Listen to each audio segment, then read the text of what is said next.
gonna do what other reviews don't do. I'm just gonna drop the score right off the bat.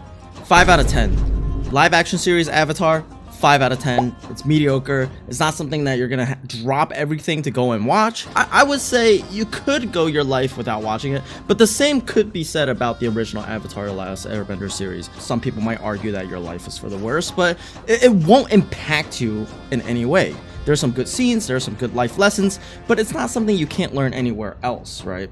So it's hard to put Avatar: The Last Airbender live action in a boat of should you watch it, should you not, but overall it's such an average, mediocre mess. I want to go over like a couple main things. Number one, for a show that has this almost the same amount of time as the original book one, it feels rushed.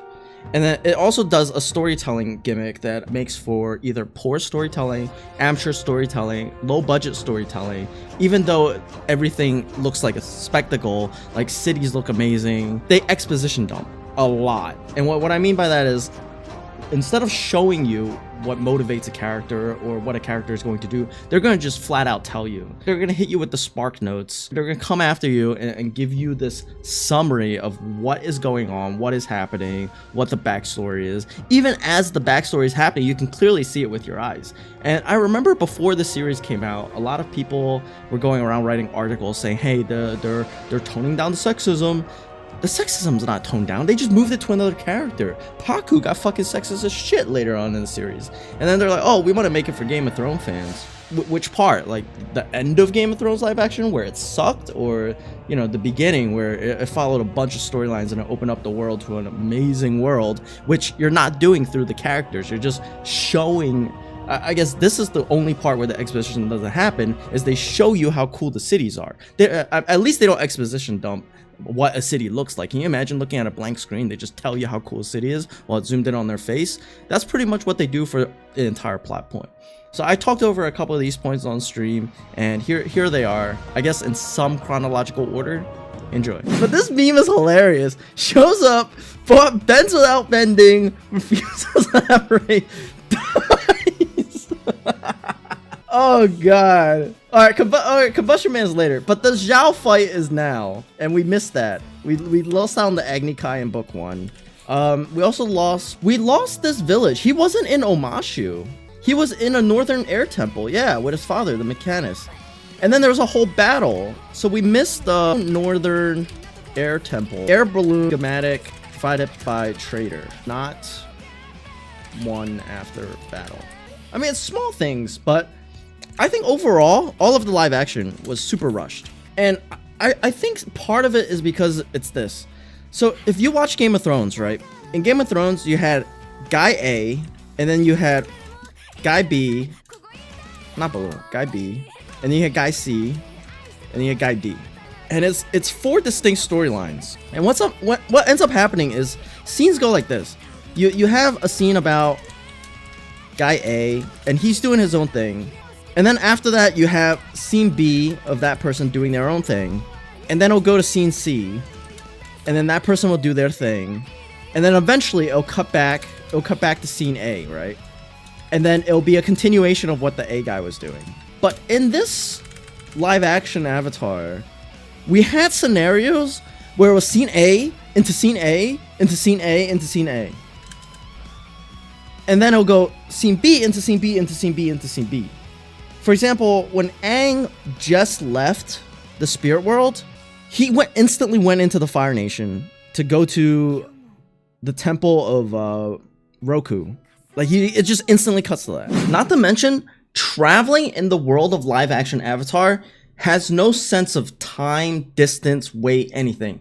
They'll just instantly go from one place to another, and you can't tell if it was far, because apparently the Fire Nation is literally 2 steps away from wherever they were at this other location. Like, it just seemed like Aang was able to like fast travel back and forth between these 2 points with no care in the world, no time distinction, nothing, no worries, no stakes at all. In the anime, it'll give you like a Zuko scene or something. It'll be a scene that's completely different. So this is like scripting 101. So it leads me to believe that they had scenes originally planned and then they cut it out or something. And it makes it feel rushed. And there's no sense of time. That's another thing in that live action. There's no sense of time. it'll go in a blink of an eye. They'll go from one day to the next. But then in some scenes, it'll be like a span of weeks pass, and it'll feel like, oh, it happened instantly. And they don't say anything, and the exposition is out of control. Instead of show, there's a classic rule where it's like show, don't tell, right? But when a company is running low on budget, they tend to tell a lot more. Or if you're an amateur media creator, you tell a lot more because it's more appealing because your skills in showing aren't good, which is fair. Like if you're low on budget, you can't show cool things. If you're new to media creation or movie making, you can't show something cool. Your vision of cool is very different than what the viewers think. So telling is the best way to get that message across. But my God, was there so much exposition in Avatar. They're like, it'll just cut to someone exposition dumping for like 30 seconds. It'll be like, Zuko, why aren't you, what do you call it? What was the exact, I can't remember the exact line off the top of my head because I just saw this yesterday. I only saw it once through. But they'll be like, oh, Zuko, why are you chasing the Avatar? And then instead of like flashing back or telling a story or something, he'll be like, I need to find it to restore honor because I've been banished. And he'll explain every single reason in one sentence. He'll dump the exact exposition in that whole entire sentence. His whole reason for living. Not to mention, oh, there's also no penguin sliding. There's no like camaraderie. I don't think I spelled this word right. There's no camaraderie. Like they just kind of expect every single character to just kind of get along. And every person, they're just like, hey, we're all friends, right? Cool, let's go on this adventure together. Cool, let's not talk to each other at all during this whole adventure until we get to the point.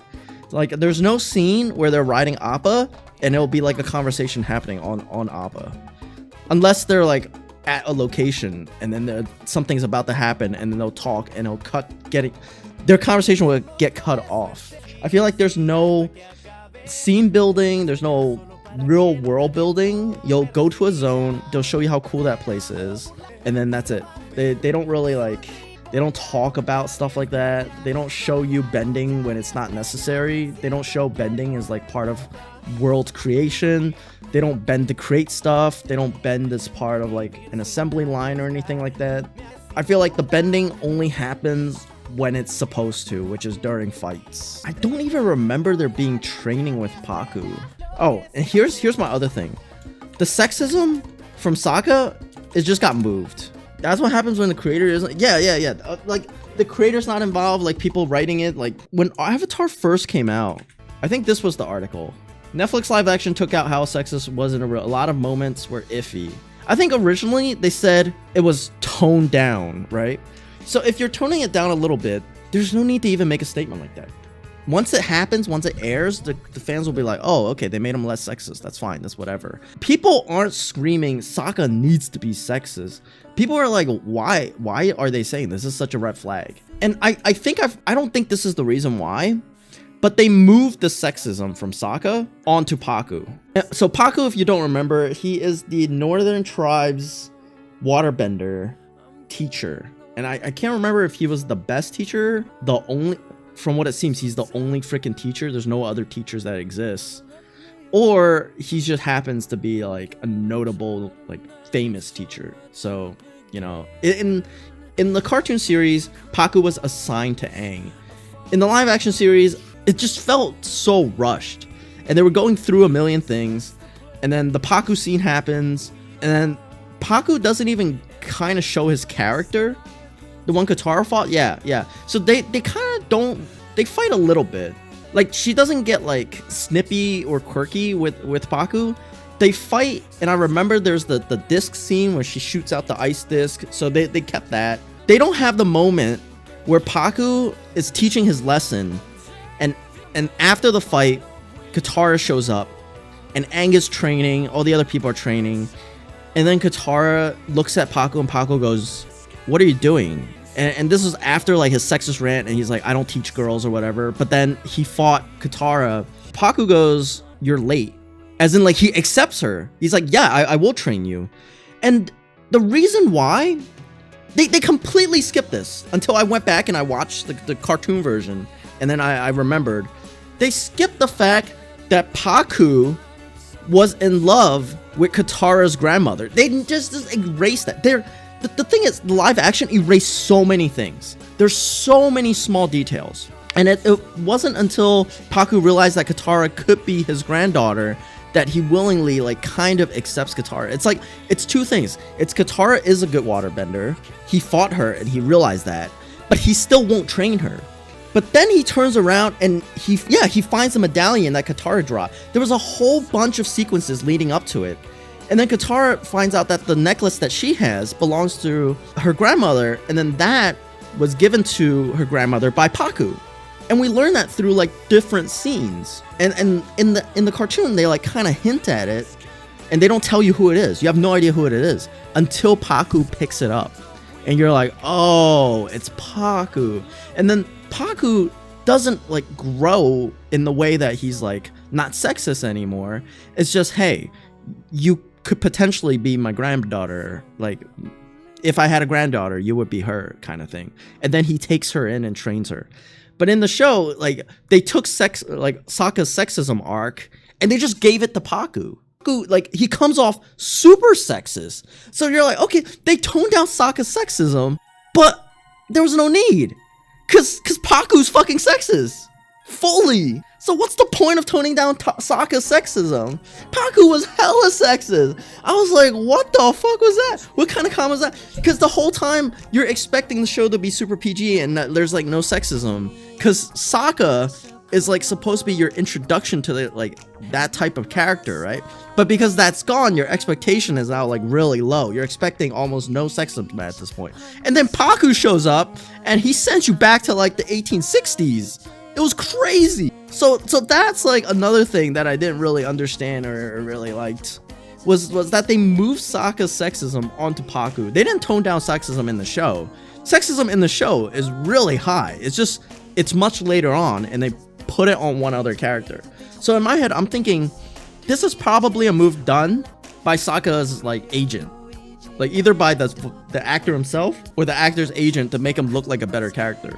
To make sure that he's not, like, a turnoff from the start, so the ladies would be attracted to him. Too bad he went up against Suki, and I think Suki just outshines him in every aspect, so you're not winning any fans there. I do have to say, when they casted Sokka, his voice sounds like Sokka, so they got that. So every time I hear it, it was also really good.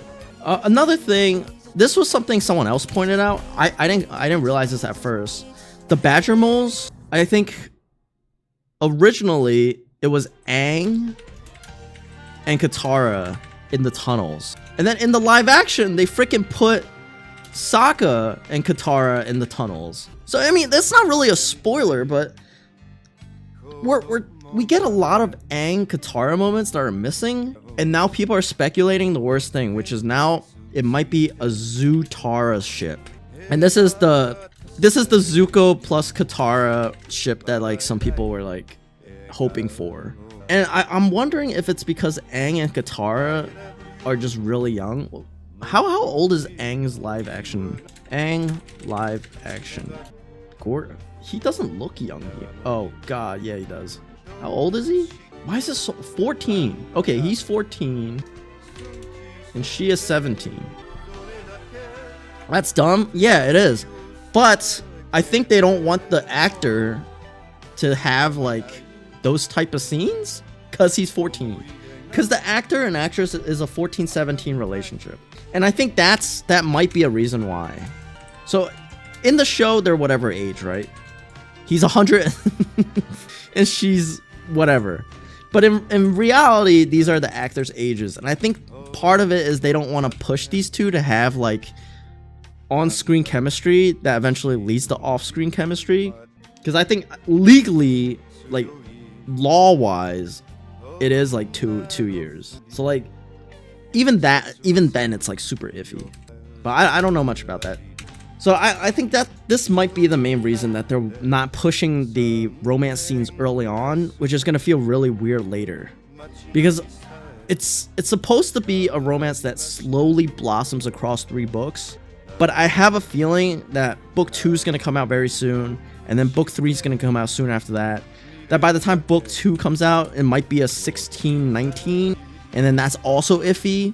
And then they're just gonna jam everything in book 3, and it's gonna feel rushed and shit, which is how it feels rushed already, which doesn't make sense because you have more time in aggregate in the live action than the actual cartoon did.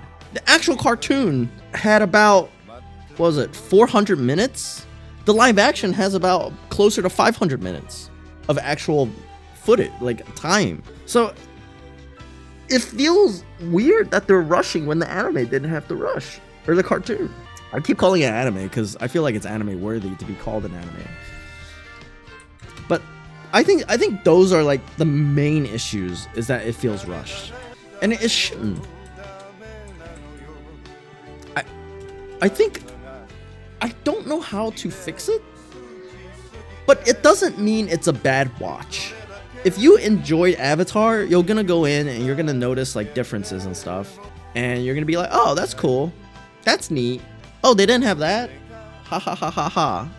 And you're gonna be like, oh, that casting is really good, that casting's really bad. Overall, I think it's a fun watch, and if you have Netflix, you should check it out. Whether you should prioritize it as the one thing you should watch, I don't know. I feel like it could be in the middle of your list. I wouldn't put it on the bottom of your list because it's not terrible, but the fandom right now is upset because they're expecting something good. They don't care that it's not terrible. They don't care that it's like okay. They want it to be good, and I think it kind of missed the boat there. But for everybody else, that's like, oh, okay, it is what it is, you know. And you can't really adapt things one-to-one from cartoon to live action, so there's gonna be some stuff that's gonna have to be a little weird. And I think they did an okay job, but these are the kind of things that I feel like they kind of missed out on. And they definitely saved all the budget for like the last episode or two, like 100%. There were like multiple high budget scenes like happening every few minutes in the last few episodes, and then early on they kind of like, a lot of it's like exposition dumping, and that takes up a lot of screen time. Yeah, but overall I just wanted to talk about that a little bit. All right. Also, Aang doesn't learn water bending at all. Cool.